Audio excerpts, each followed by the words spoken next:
지난주에 했던 말씀을 다시 한번 반복하겠습니다. 사도 바울은요, 무엇보다도 영의 세계를 가르친 교사입니다. 바울의 최종 목적은 성도들에게 영의 세계를 이해시키고 성령의 지배를 받고 살아가게 하려는 것이 바울의 목적이에요. 그래서 성령 충만하게 살라고 말하는 겁니다. 성령으로 충만한 삶을 실제적으로 살아가려면 어떻게 해야 되는지 오늘 본문을 통해서 알아보도록 하겠습니다.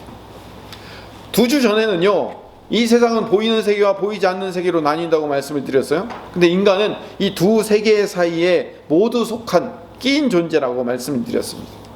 지난주에는 인간은 영과 혼과 육으로 나뉘었는데 영적 세계를 소통할 수 있는 영이 있어요. 그 영은 직관과 양심 그리고 성경과 믿음을 통하여서 영적인 세계와 소통을 한다라고 지난주에 말씀을 드렸습니다. 이번 주는 우리 인간은요, 영과 혼과 육이 질서를 가지고 있다라는 것을 말씀드리려고 합니다. 사실은요, 우리 인간은 영, 혼, 육 이렇게 구분은 했지만 사실은 하나예요. 서로 딱 떨어져 있는 어떤 독립된 개체들이 아니에요. 영과 혼과 육은 다 하나의 한 몸이 되는 겁니다. 굳이 그걸 구분하자면 육, 혼, 영 이렇게 구분을 하는 거죠. 육은 내 스스로 결정해서 행동하지 않아요.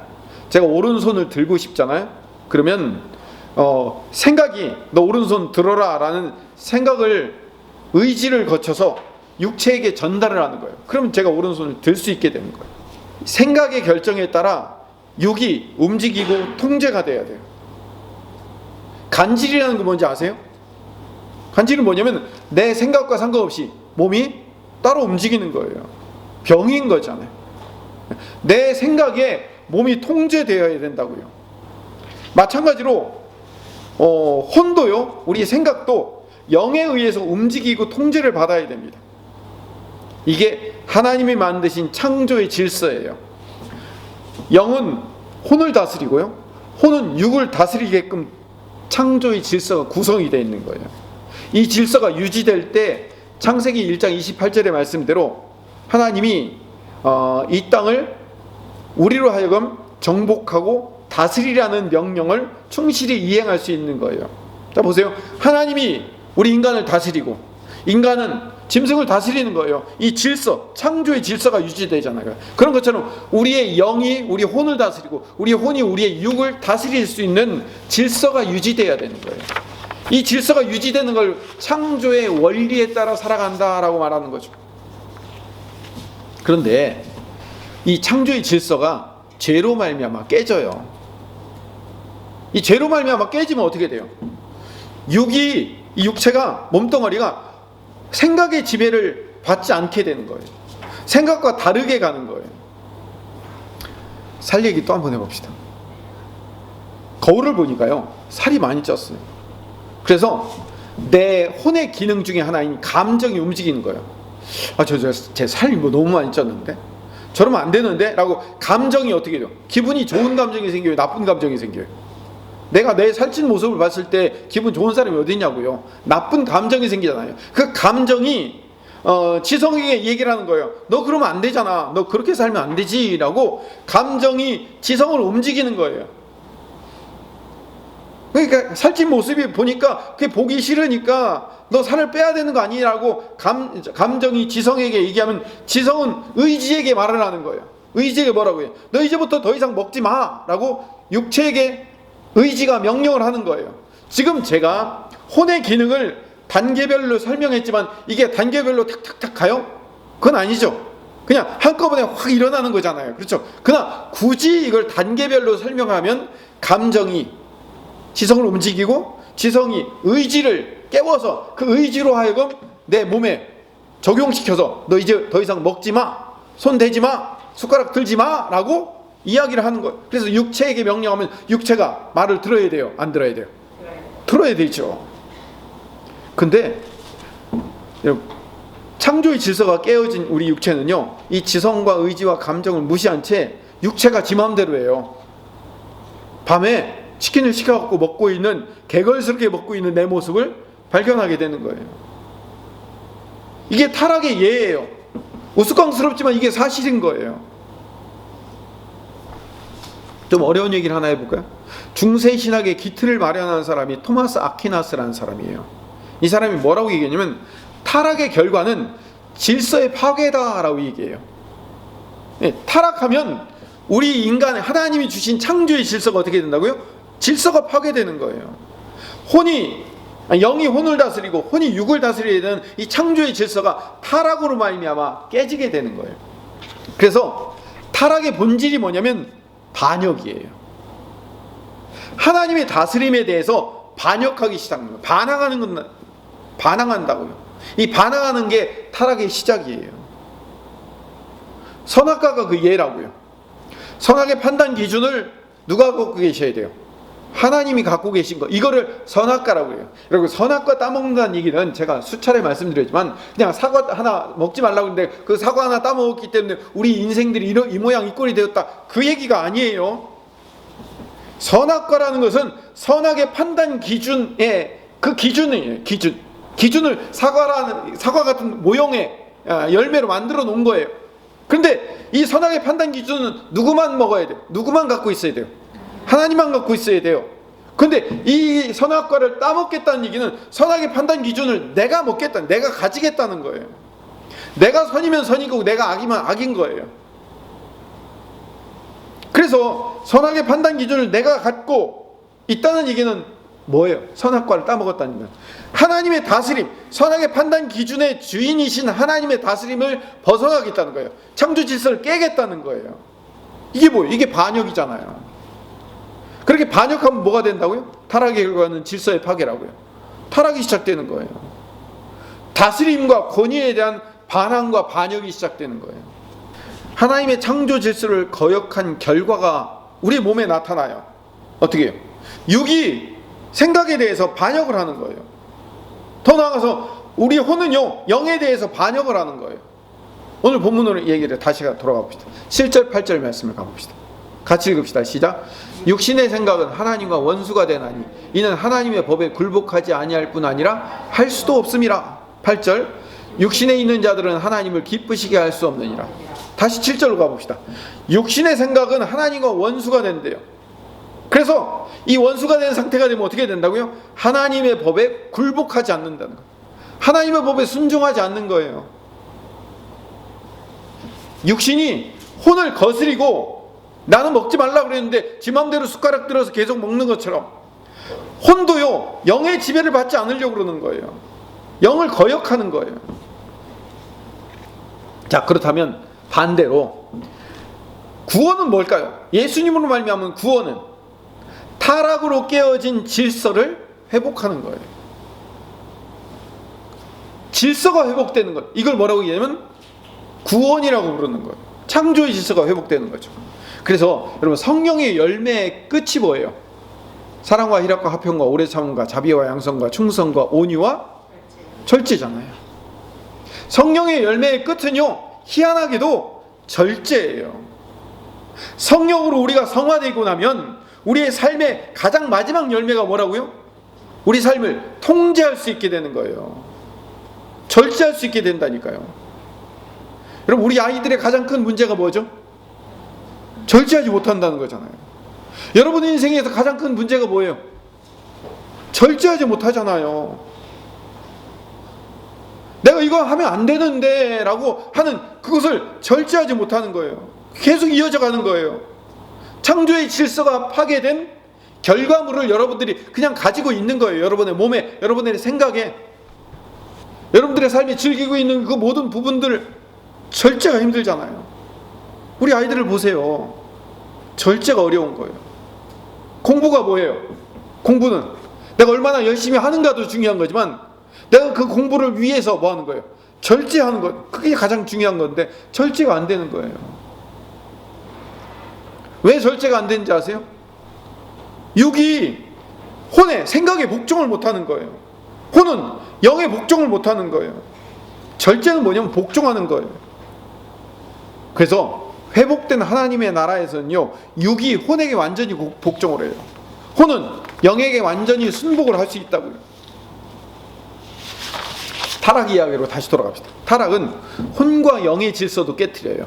아까 내가 육에게 먹지마 라고 절제를 했지만 육이 그것을 거스르고 막 먹어대는 거잖아요. 그런 것처럼 혼과 영의 질서도 깨트리는 거예요. 혼은 원래 영의 지배를 받도록 창조되어 있어요. 우리의 감정, 생각, 의지, 이 혼이라는 것이 영의 지배를 받게 되어 있어요. 여러분, 이렇게 얘기하면 또 우리가 오해할 수 있는 게, 영의 지배를 받아야 된다 그러면 우리는 성령으로 충만하면, 성경을 우리 안에 받으면 우리 안에 어떤 영적인 또 다른 우리의 자아가 있어가지고 내가 인식하지 못하는 우리의 어떤 영적 자아가 있어서 또 다른 자아가, 제2의 자아가 나의 다시 말하면 감정과 생각과 의지를 통제한다라고 착각하는데 그렇지 않아요. 지난주, 지지난주에 제가 계속 영의 세계에 대해서 여러분들에게 가르쳐주면서 말씀드리는 게 뭐냐면, 우리의 영은 어떤 인격을 갖고 있는 게 아니라 기능적이에요. 기능적. 우리의 영은 기능이에요. 뭐 하는 기능?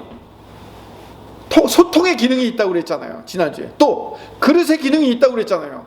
다 잊어버리셨죠? 잊어버려야 돼요. 그래야 제가 자꾸 얘기를 하죠. 소통의 기능과 그릇의 기능이 있다고 그랬잖아요. 어떤 소통? 하나님의 영과 소통하는 기능적인 것이 영이에요. 또 그릇의 기능이 있다고 해서 어떤 그릇? 하나님의 영을 담아낼 수 있는 그릇이에요. 다시 말하면 우리의 영이라는 것은 내가 알지 못하는 또 다른 나의 인격적인 자아가 또 있다는 게 아니라 내 안에 그릇으로 담겨져 있는, 그 안에 담겨져 있는 성령님과 소통할 수 있는 기능적인 게 영이에요. 그래서 제가 지난주에 소통과 그릇이라고 여러분들 따라하라고까지 얘기를 했잖아요. 타락하기 전에 인간은요, 에덴 동산에서 살 때는요, 하나님의 영과 연합되어 있었어요. 하나님의 영의 지배를 온전히 받고 있었어요. 근데 타락함으로 말미암아 하나님의 영이 떠나고 내 영의 기능이 어떻게 돼요? 그 기능이 상실되고 축소되고 퇴화한 거예요. 자, 그러면 회복은 뭘까요? 회복은 예수님의 십자가의 구원 사건으로 말미암아 오순절날 성령 임한 상태가 회복이에요. 회복된다는 것은 뭐냐면 우리의 영의 기능이 다시 깨어나는 거예요. 소통의 기능이 깨어나고, 또 우리 안에 누가 담기는 거예요? 하나님의 영이 담겨져 있는 거예요. 그게 영의 회복이에요. 그래서 성령이 임하실 때 어떻게 하는 거예요? 각 사람에게 임하시잖아요. 각 사람에게. 그래서 우리의 영의 기능이 다시 깨어지고 성령님의 말씀에 민감하게 반응하게 되며 그 말씀에 순종하도록 따르게 되는 거예요. 순종이 시작되는 거예요. 그걸 회복이라고 얘기하는 겁니다. 우리가 한 가지 오해하는 것 중에 하나가, 우리가 어려서부터 신앙생활 하는 사람들은 어떤 오해를 하게 되면, 영의 회복이라고 얘기하면 우리의 감정의 상태가 활기차고 기운이 넘치며 긍정적인 에너지를 받고 있는 상태, 그걸 회복이라고 착각을 해요. 그것만이 회복이 아니에요. 우리의 감정과 우리의 우리의 그 느낌이 기운이 넘치며 긍정적인 에너지와 믿음이 충만한 상태만 회복이 아니라 그렇지 않은 상태도 회복이에요. 내 감정이 그렇게 고양되어 있지 않을지라도 성령의 지시하심에 따라 순종하며 순복할 수 있는 상태를 회복이라고 얘기하는 거예요. 그래서 성도는 내주하시는 하나님의 영, 즉 성령님의 지배를 받고 살아야 돼요. 성령의 지배를 받고 있는 상태를 뭐라고 얘기하면, 사도 바울이 뭐라고 불러요? 성령 충만이라고 부르는 거예요. 사도 바울이 그토록 간절히 성도들에게 원했던 상태가 성령 충만한 상태예요. 성령 충만이라는 것은 성령님에 의해서 즉 내 지성과 감정과 의지가 지배되는 상태를 얘기하는 거예요.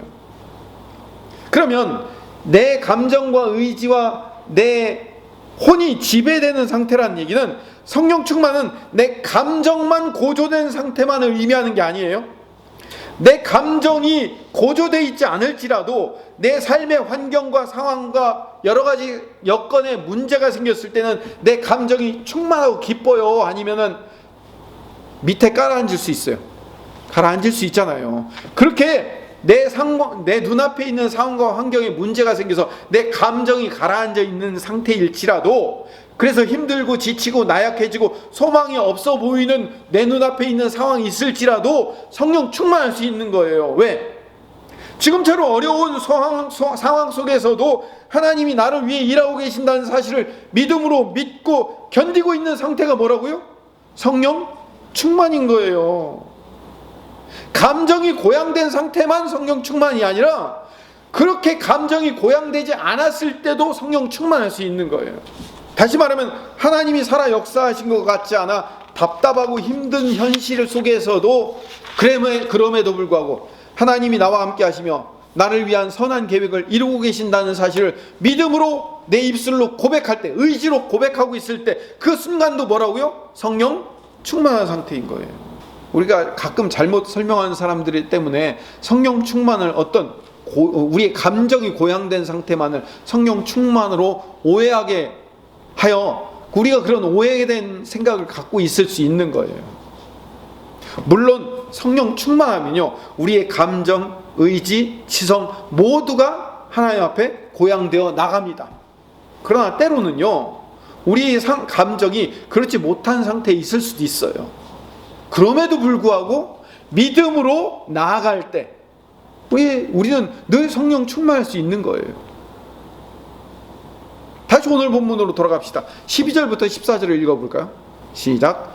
그러므로 형제들아, 우리가 빚진 자로 돼 육신에게 져서 육신대로 살 것이 아니니라.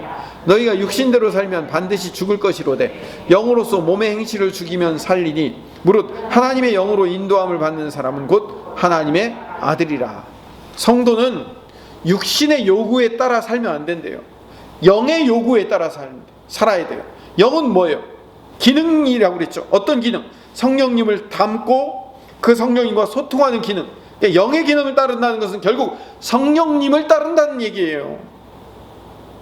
우리 안에 있는 또 다른 자아를 따른다는 얘기가 아니에요. 성령님을 따른다는 거예요. 우리가 육을 따라가면 혼도 함께 망해요.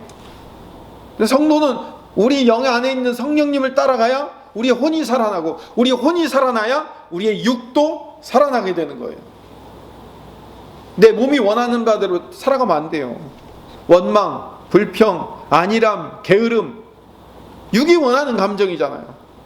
여기대로 살아가다 보면, 여기에 따라가다 보면 죽어요. 우리의 영이 죽는다고요. 자, 그러면 우리의 현실의 삶에서 영, 혼, 육의 질서가 잘 지켜지고 있습니까? 그렇지 않은 경우가 많이 있어요. 분명히 우리는 구원받고 우리 안에 성령님이 내주하시는데도 불구하고 왜 우리 애가 영의 지배를 따르는 것이 쉽지 않을까요? 우리가 성령의 임재를 사모한다는 것은 성령님이 우리 안에 계시다가, 우리 감정이 충만한 상태는 우리 안에 계시다가 우리 감정이 낮아지고 우리 마음 가운데 그런 성령으로 충만한 고양된 상태가 아니면 성령님이 우리 몸을 확 떠나고 계셨다가 우리의 감정이 다시 고양됐을 때 다시 들어오셨다가 성령이 왔다 갔다 하시는 분이 아니에요. 신학적인 용어로 성령님을 내주하신다라고 얘기해요. 내주하신다는 건 뭘 의미하냐면 성령님은 한 번 들어오면 우리가 천국 가는 그날까지 그 성령님과 함께 동행하게 되는 거예요. 절대로 그 성령님이 왔다 갔다 빠지시는 분이 아니에요. 그럼 우리가 신학적으로도 잘못된 생각이에요. 성령님은 한 번 오시면 영원토록 떠나지 않으시는 분이, 여러분이 그 성령님을 거부하지 않는 이상.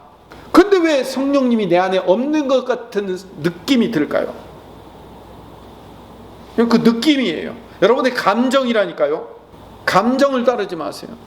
우리 안에 성령이 늘 내주하고 있는데 왜 영의 지배를 따르는 것이 쉽지 않을까요? 그 이유가 뭐냐면 우리의 영이 약하기 때문에 그래요. 영이 약하다는 것은 성령으로 충만하지 않다는 말의 또 다른 표현이에요. 그럼 영이 강한 건 뭘까요? 영이 강한 것이 성령으로 충만하다라는 표현이에요. 영이 강한 것은 뭘 의미하냐면 성령님의 지시와 말씀에 쉽게 순종하며 따르는 상태가 되었다. 이게 영이 강하고 성령으로 충만하다라는 것을 표현하는 말이에요. 그러면 어떻게 해야 영이 강해질 수 있습니까? 결론부터 말씀드리면 말씀과 기도로 성령님께 민감하게 반응하기로 훈련받을 때 우리의 영이 강해지는 거예요. 우리의 육을 통제하려면요, 영이 강해야 돼요. 우리 육을 제어하려면 영이 강해야 돼요. 여러분, 사람에 따라는요, 혼이 강한 사람이 있어서 혼이 육을 지배하려고 그래요. 육을 지배하는 사람이 있어요. 그래서 이 제어력이 뛰어난 사람들이 있어요. 의지가 뛰어난 사람이 있다고요. 옆에 와서 라면 국물 들고 막 먹고 있어도 아무리 냄새가 나도 나는 안 먹어 라고 한 번 안 먹으면 절대로 딱 안 먹는 그런 혼이 강한 사람이 있어요. 생각이 강한 사람이 있어요. 이런 사람들이 일을 잘해요. 공부를 잘해요. 근데 우리의 몸은요, 혼이 통제를 해서는 온전한 통제가 이루어지지 않아요. 영이 혼을 통제하고 혼이 육을 통제해야 돼요. 왜냐하면 언제든지 우리의 육은요, 혼에게 반란을 일으킬 수 있어요. 우리의 혼은 영에게 반란을 일으킬 수 있단 말이에요. 그래서 성도는 영이 강해야 돼요. 영이 강하다는 말이 무슨 말이라고요? 성령으로 충만하다는 말이에요. 오늘 우리가 읽은 로마서 8장의 말씀과 비슷한 또 다른 말씀이 갈라디아서 5장에 나옵니다. 갈라디아서 5장 16절 17절 말씀을 한번 읽어봅시다. 같이 한번 읽어봅시다. 시작. 내가 이르노니 너희는 성령을 따라 행하라. 그리하면 육체의 욕심을 이루지 아니하리라. 육체의 소욕은 성령을 거스르고 성령은 육체를 거스르나니 이 둘이 서로 대적함으로 너희가 원하는 것을 하지 못하게 하려 함이니라. 나의 의지, 즉 혼이라는 것은요, 내 의지, 다시 말하면 내 혼은 지정의로 나뉘어 지성과 의지와 감정으로 구분되어 있는 이 나의 혼이 육체의 욕심을 따라 움직이는가 아니면 영을 따라 움직이는가에 따라서 내 삶의 열매가 판가름 나는 거예요. 내 혼이 육을 따라가는가 영이 원하는 대로 따라가는가에 따라서 열매가 결정된다는 거예요. 육체의 욕심이 강하면 영의 말을 듣지 않게 되고요, 영의 명령이 강하면 육체의 욕심을 꺾을 수 있어요. 여러분은 어느 쪽이 강하십니까? 어느 쪽의 명령에 따라 살려고 하십니까?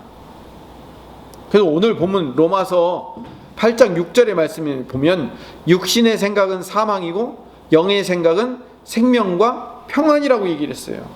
육신의 생각은 결국은 사망의 열매를 맺을 수밖에 없는 거예요. 영의 생각이 생명과 평안의 열매를 맺을 수 있는 거예요. 자, 한번 볼까요? 육신의 생각이 어떤 열매를 맺는지요? 갈라디아서 5장 19절에서 20절 말씀을 우리가 한번 읽어봅시다. 육체의 일, 시작. 육체의 일은 분명하니 곧 음행과 더러운 것과 호색과 우상숭배와 주술과 원수 맺는 것과 분쟁과 시기와 분냄과 당짓는 것과 분열함과 이단과 투기와 술취함과 방탕함과 또 그와 같은 것들이라. 전에 너희에게 경계한 것 같이 경계하노니 이런 일을 하는 자들은 하나님의 나라를 유업으로 받지 못할 것이요. 육체의 일은 분명해요. 육체를 따라가면 결국 이런 열매를 맺을 수밖에 없는 거예요. 자, 그럼 우리 영 안에 거하시는 성령님을 따라가면 어떤 결과가 있을까요? 22절 23절 말씀 읽어봅시다. 시작. 오직 성령의 열매는 사랑과 희락과 화평과 오래 참음과 자비와 양성과 충성과 온유와 절제니 이 같은 것을 금지할 법이 없느니라. 그래서 그리스도 예수의 사람들은 영에 속한 사람이기 때문에, 영을 따르는 사람이기 때문에 영을 따라갈 수밖에 없으며 영을 따라가야만 하는 거예요. 24절 말씀을 읽어봅시다. 그리스도 예수의 사람들은 육체와 함께 그 정욕과 탐심을 십자가에 못 박았느니라 라고 얘기하는 거예요. 육체의 소욕을 따르지 않기로 결심하고 육체의 소욕에서 벗어나기 위해서 최선을 다하는 사람들이에요. 그가 영을 따라가는 사람, 영이 강한 사람이에요. 여러분, 십자가에 못 박았다는 얘기가 뭘 의미할까요? 십자가에 못 박는 일이, 십자가에 못 박히는 일이 쉬운 일이에요, 어려운 일? 얼마나 어려운 일일까요? 정말 어려운 일이죠. 정욕과 탐심을, 그러니까 육체의 소욕을 따라 육이 원하는 대로 따라가는 것을 막기 위해서 십자가에 못 박히는 일을 하는 거예요.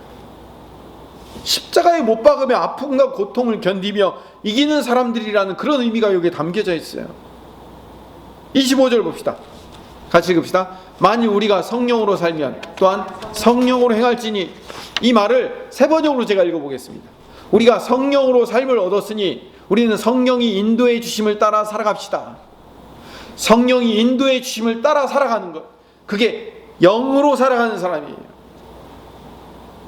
영을 따르는 길인 거예요. 자, 그러면 영이 강하다는 건 뭐냐? 영이 강하다는 것은 성령님의 말씀에 즉각 순종하여 따라갈 수 있는 사람, 즉각 따라가도록 순종의 훈련이 되어 있는 사람, 이 사람이 뭐예요? 영이 강한 사람인 거예요. 아까 얘기했잖아요. 영은 어떤 거라고요? 기능적인 거라고요.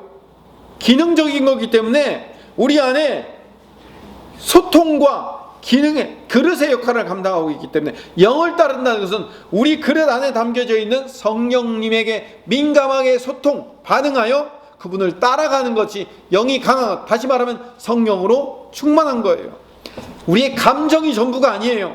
우리 감정이 고조된 상태만을 말하는 게 아니에요. 물론 성령으로 충만하면 우리의 감정, 의지, 우리의 모든 상황이 고조될 수밖에 없죠. 하나님이 우리 안에 계신데. 그러나 더 중요한 것은 우리가 그분의 말씀에 민감하여 반응하여 순종하여 따라가는 것, 그게 진정한 성령 충만이라는 거예요. 여러분, 영이 강한 거하고 영이 민감한 거는 다릅니다. 영이 강한 것은요, 성령의 다스리심에 내 영이 민감하게 반응하여 내 혼으로 하여금 순종하게 만들도록 요구하는 거예요. 근데 영이 예민한 사람이 따로 있어요. 영이 예민한 사람은 어떤 사람이냐면, 영적인 기능이 예민하고 민감한 사람을 얘기한 거예요. 이렇게 영이 예민한 사람들은 신비한 꿈을 잘 꾸고요, 뭘 잘 보고 뭘 잘 들어요. 이런 사람은 영이 예민한 사람들이에요. 이 영이 예민한 사람들은요, 선천적이에요. 아마 예수님 안 믿었으면 무당되었거나 점쟁이 됐을 거예요. 이 영이 예민한 사람들이 잘 보고 뭘 잘 들어요. 꿈도 잘 꿔요. 영이 강하기 때문에 뭘 잘 보고 잘 듣고 잘 꾸는 게 아니라 영이 예민하기 때문에 그런 거예요.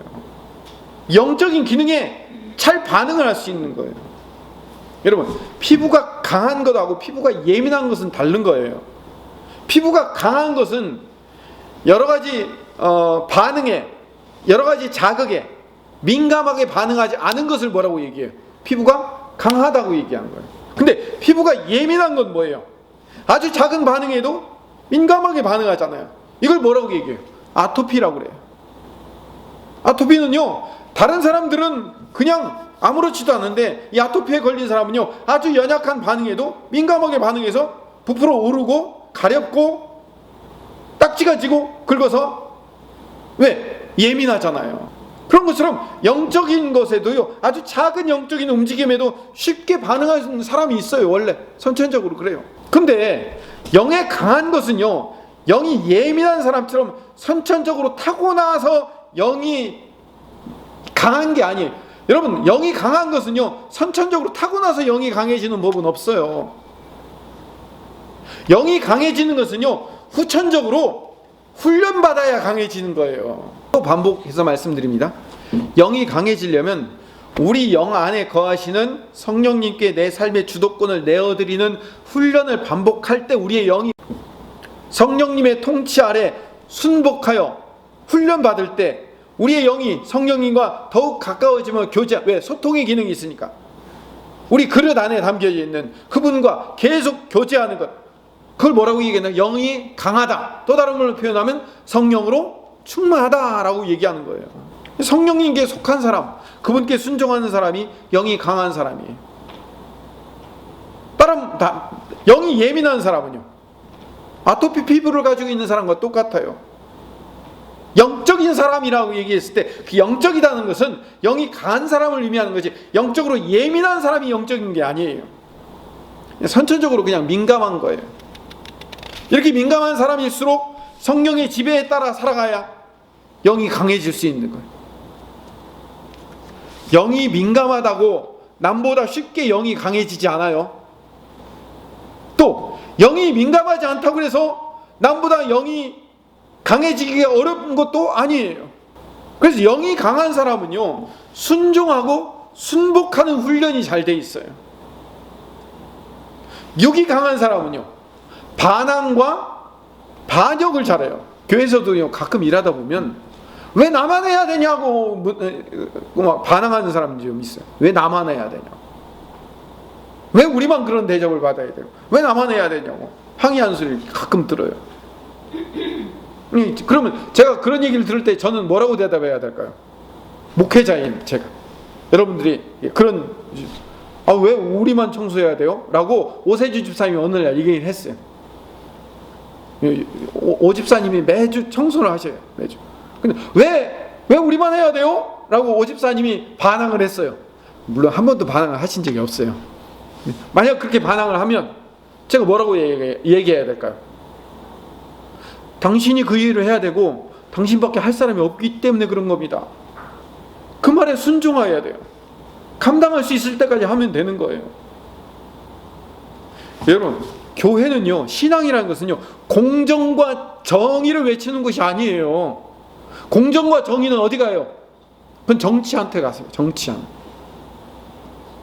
세상의 이야기예요. 공정과 정의는. 교회는 누가 더 많이 순종하며 순복하는가에 초점이 있는 거예요. 목사님이 시키더라도 주님이 시킨 거구나 라고 생각하시고 계속 순복하여 할 수 있는 데까지 감당하십시오. 내 육체가 허락하는가 한 성령님께서 그걸 감당할 힘을 주셨기 때문에 여러분을 시키는 거예요. 여러분이 그런 부당함과 어려움을 이기고 견딜 수 있는 힘을 주셨기 때문에 가능한 거예요. 오집사님 계속 하세요. 네. 순복하는 사람은요, 한 번도 거절이 없어요. 왜 나만 해야 되냐고 얘기하지 않아요. 순종이 훈련되어 있기 때문에. 이걸 영이 강하다고 얘기하는 거예요. 육의 소욕에 따르지 않고 영의 소욕, 즉 성령님이 원하는 바를 따라 살아가려면 우리가 할 수 있는 것은 영을 강하게 하는 거예요. 어떻게 해야 영이 강해질까요? 살 빼는 얘기 한번 해봅시다. 살 빼는 비결은 있을까요, 없을까요? 없어요. 단호하게 말씀드리지만 없어요. 그냥 적게 먹고 많이 운동하면 빠져요. 여러분 한번 생각해 보세요. 우리 안에 지방이 축적되어 있으면 어떻게 해야 돼요? 그 지방을 없애려면 적게 먹어야 돼요. 그리고 들어온 것보다 나가는 것이 더 많아야 되기 때문에 많이 움직여야 돼요. 많이 움직여야 어떻게 하는 거예요? 내 안에 있는 칼로리가 태워질 수밖에 없는 거예요. 여러분 이거는 과학적인 법칙이라고요. 어떤 비결이 없어요. 그러니까 살 빼는 일에 돈 들이지 마세요. 돈 들이지 말고 그냥 내가 하기 싫은 일을 억지로 계속 하세요. 몸을 자꾸 움직이세요. 억지로 계속 몸을 움직여야 돼요. 왜? 칼로리가 빠져야 되니까. 가만히 앉아서 몸을 안 움직이려고 하면서 어떻게든 뺄 수 있는가? 그런 비결은 없다니까요. 가능한 게 있어요. 약을 먹든지 수술을 하면 가능할 수 있어요. 네, 여러분 그거는 좋은 방법이 못 돼요. 결국 요요 현상이 생길 수 있고요, 제자리로 돌아갈 확률이 커요. 제가 어떤 인터넷 뉴스를 봤는데 위절제술을 했어요. 덜 먹도록. 그런데 위절제술 한 사람도 살찌더라고요. 그 작은 위가요, 나중에 또 늘어나요. 위는 자연적으로 늘어날 수밖에 없어요. 그러니까 습관을 버리지 않으면 여러분 수술한 사람도 살이 안 빠져요. 어떻게 해야 됩니까? 방법 없어요. 먹고 싶은 거 덜 먹고 참고 숟가락 일찍 놓으세요. 그리고 여러분 하기 싫지만 자꾸 몸을 움직이세요. 자꾸 움직여야 돼요. 방법이 없어요. 굳이 방법이라고 얘기하면 기본으로 돌아가는 방법밖에 없습니다. 영을 강하게 만들기 위해서도 마찬가지예요. 영을 강하게 만들기 위한 비법이 없어요. 영을 따라 살기 위해서 할 수 있는 유일한 것, 말씀과 기도예요. 영은 단순하고 명료해요. 우리가 예수님 오셨을 때부터 지금까지 2000년의 기독교 역사를 봅시다. 그 2000년의 기독교 역사 통해서 영을 강하게 하는 일, 다시 말하면 성령으로 충만하는 방법이 뭐였죠? 말씀과 기도밖에 없었잖아요. 신앙의 선진들이 그렇게 살아왔잖아요. 지금까지. 앞으로 지금까지 이렇게 살아왔기 때문에 앞으로도 그렇게 사는 일 이외에는 방법이 없어요. 우리가 영이 강해지려면, 성령님께 민감하게 반응하는 훈련들을 계속하려면 말씀과 기도 이외에는 방법이 없어요. 성령님께 민감하게 반응하여 그분의 음성을 잘 듣고 그분의 말씀에 순종하여 믿음으로 나가려면 우리의 신비한 어떤 방법들하고 우리 신비한 어떤 꿈을 꾸고 신비한 어떤 우리의 영적인 현상들이 일어남으로 말미암아 영이 강해지는 거 아니에요. 어떤 능력 많으신 목사님의 안수를 받아서 그 어떤 능력이 임해가지고 우리 영이 강해지는 그런 것도 없어요. 다 가짜예요. 임파테이션, 영이 전달, 다 가짜예요. 그런 얘기하는 사람 전부 다 가짜예요. 2000년 기독교 역사 가운데 우리의 영이 강해지는 방법은 그거 이외, 기도와 말씀 이외에는 방법이 없었어요. 남자들 군대 가면요 사격 훈련을 해요. PRI 훈련이라고 해서 영어로 사격 예비 훈련이라고 해요. PRI 훈련. 근데 군대 간 사람들은 이거 PRI를 뭐라고 얘기하면 피가 나고 알이 배기고 이가 갈린다고. 그래서 PRI라고 그래요. 어떻게 하는 거냐면 앉았어, 서서 쏴, 엎드려 쏴, 이걸 계속 반복하는 거예요.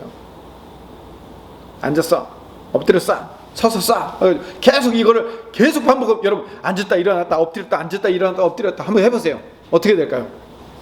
무릎 다 까져요. 팔꿈치 다 까진다고요. 그렇게 앉았다 일어났다 몇십 번 몇백 번 하다 보면요 허벅지 이 종아리부터 시작해가지고 다 알배기고요. 그래서 피가 나고 알이 배기고 이가 갈린다고 해서 사격을 잘하려면 이 사격 예비 훈련 PRI를 해야 되는데 앉았어 엎드렸어 서서 쏴를 계속 반복을 시키거든요. 생각을 해보세요. 우리 상식적으로 생각해서 사격을 잘하려면 어떻게 해야 될 것 같아요? 사격 표적을 놓고 맞춰갖고 이거 해야 될 거 아니에요, 그렇죠? 근데 이거는 안 시키고 앉았다 일어났다 앉았다 일어났다 엎드렸다 그걸 자꾸 시키는 거예요. 근데 여러분 희한한 거는요, PRI 훈련해갖고 우리 몸을 막 지칠 정도로 막 그렇게 훈련시키잖아요. 그리고 사격을 다시 시키면요 사격이 잘 돼요. 희한하죠? 왜 그럴까요? 우리의 몸을 강하게 막 훈련시키잖아요. 그럼 집중력이 생겨요. 내가 집중한다고 해서 집중이 되는 게 아니라 내 몸을 막 훈련시키니까 집중이 되는 거예요. 집중력이 생기는 거예요. 그래서 지금도 사격을 잘하려면 PRI 훈련을 시키는 거예요. 말이 안 되지만 말이 돼요. 내 몸을 훈련시키면 집중이 생깁니다. 마찬가지예요. 우리 성도들도 우리 영이 강해지려면, 다시 말하면 성령으로 충만하려면 어떻게 해야 되냐? 방법은 하나밖에 없어요. 2000년 동안 내려왔던 방법, 기도와 말씀에 집중하는 거예요. 주님께 기도하십시오. 계속 기도하면서 성령께 민감하게 반응하십시오. 기도만 하면 전부 다 이단됩니다. 말씀을 읽으십시오. 말씀에 맞춰, 말씀의 테두리 안에서 기도하십시오. 이 말씀과 기도라는 두 기둥을 붙들고 가십시오. 그럼 우리 영이 강해지는 겁니다. 성령으로 충만해지는 겁니다. 이게 우리의 영을 강하게 이루는 유일한 훈련이라는 사실을 깨닫고 우리가 그 영의 강함, 훈련을 위해서 오늘도 수고하는 여러분들 되시기를 소망합니다. 우리는요, 우리나라는 1년에 새해가 2번 있어서 좋아요. 한 번은 양력설, 한 번은 음력설. 그래갖고 양력설에 우리가 결심을 하고, 하나님 올 2022년은 말씀과 기도에 집중해서 성령 충만하게 살게 해주시옵소서라고 기도했는데, 작심 3일로 끝났거나 작심 4일로 끝나신 분들, 다음 주가 설이잖아요, 그렇죠? 다시 한번 결심하고 우리가 올해는 더 굳게 마음을 먹고 영에 집중하기 위해서 말씀과 기도에 집중하는 하나님의 백성이 되게 해달라고 또 한번 결심하면 되는 거예요. 설에도 안 되면 사순절에 결심을 하면 되고요. 그렇게 계속 우리가 결심해 나가면서 말씀과 기도에 집중하는 영의 사람 되시기를 간절히 소망합니다.